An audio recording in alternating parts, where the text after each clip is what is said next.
کامې ولسوالۍ یو له هغه ولسوالیو څخه ده چې د ځایي خلکو او بزګرانو په وینا چې د ترکاریو په تولید کې ځانګړی نوم لري.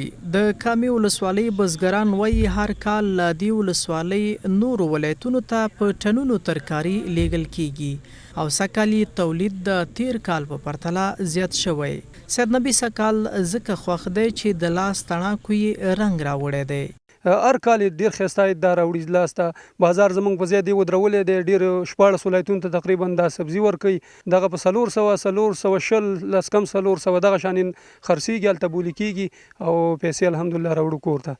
د کامې ولسوالۍ بزګران وایي پخوا ورته په دې برخه کې د منډوي ځای نه و ځانګړی، خو اوس خوښ دی چې د خپلو لاسونو د خواریو ثمره ګوري او په خپل هیواد کې ورته د کار زمینه برابره شوې ده.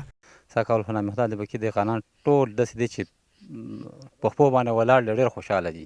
خارج ته هم ځي ته او داخل د افغانستان کې هم کابل له ټوله سبزي کابل له روان نه، کابل نه بیا به سره یو بل طرف ته ځي نو نور ولایتونو ته بیا ځي ته نه. دا یو پرمختللې ولسوالي ده او په اوس وخت کې هم په دغه ځای نه په ټنونو باندې سبزیجات دغه کېږي، واردېږي او هغه نورو ولایتونو ته لېږدول کېږي.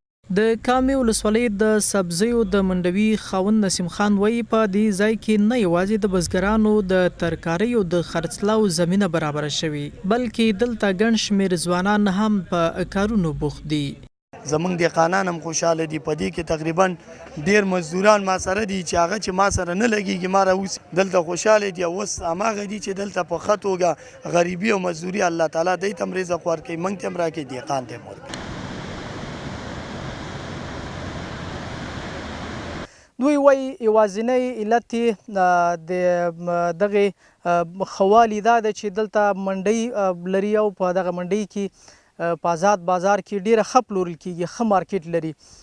نو د دوی غوښتنه دا ده که چیرته پاملرنه ورته وشي د هیواد د ولایتونو سربیره نورو ملکونو ته به هم دغه حاصلات ورسیږي. جاوید رازمند، انعکاس رادیو تلویزیون، کامې ولسوالۍ.